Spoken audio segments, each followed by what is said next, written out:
Hello and welcome to our Bare Bones tutorial series where we aim to answer those basic archaeology questions you may be too embarrassed to ask, such as, how do I know when I've hit natural?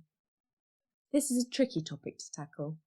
There are so many variables in question when it comes to what different soil types look and feel like that it's practically impossible to give a set formula as to what to do.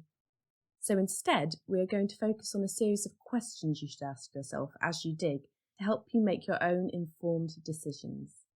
But before we do that, here's a quick summary as to how the natural and fills are formed. The natural is formed from numerous geological processes which are constantly shifting and changing over time, causing different geologic deposits to layer and interlock with each other. Remember this interlocking as it can be a useful indicator later on in identifying the natural. Fills are exactly what they sound like. They are deposits formed by the natural processes, such as wind-blown debris, which fill in the divots created by bygone human structures. Over time, a single feature, such as a pit, can have multiple fills that form and layer on top of each other. Unlike the natural, however, these layers do not interlock with each other. As such, this can be a useful indicator when differentiating between the natural and fills. For more information on how these deposits are formed, be sure to check out our other video, How to Tell Where to Dig, which goes into a little bit more detail. Okay, you may be thinking, that's all well and good, but how do you actually tell the difference as you're digging? Well, as we mentioned at the start, there are unfortunately no set formulae for how to identify the natural. We must instead rely on our own personal experience and judgment at the time. We can, however, ask a basic set of questions to help the judgments we make. These can be broadly categorised into look and feel, and should be asked throughout your time digging your feature. So, let's go through this step by step and take a look at a feature together. Here's a pit we're going to excavate. Before you even make a dent in the ground, you should look at your feature. How does it look? What colour is it? How does its colour differ from the natural around it? Answering these questions will give you a good idea as to where the edge of a feature is.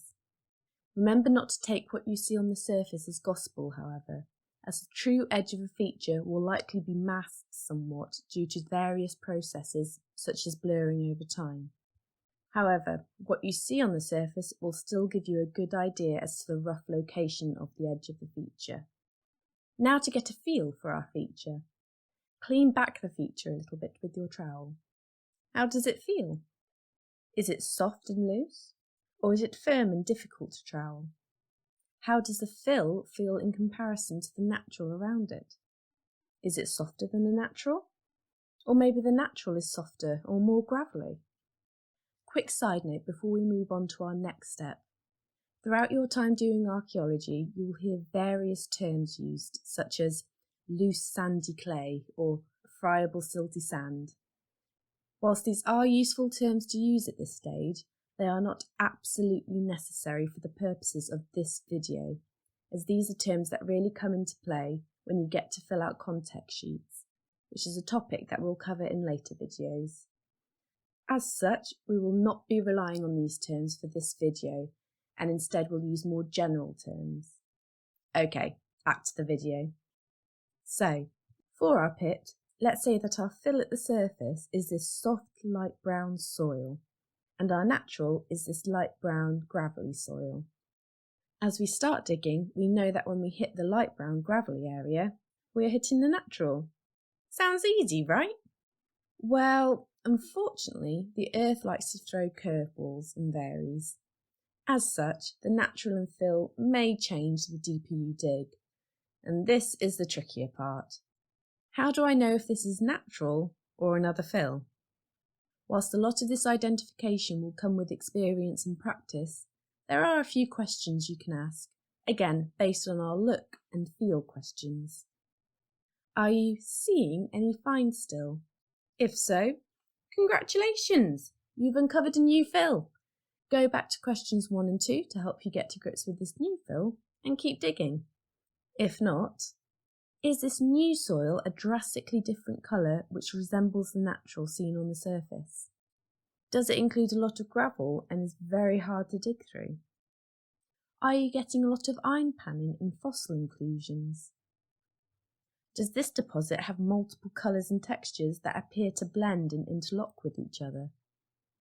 If the answer is yes to the majority of these questions, then it's likely that you're at natural. Of course, there will always be exceptions to the rules, and when you're out in the wild, finding the difference can be like comparing caster sugar and salt. As such, in cases where seeing the difference is next to impossible, it's highly likely that you will be asked to box out a section.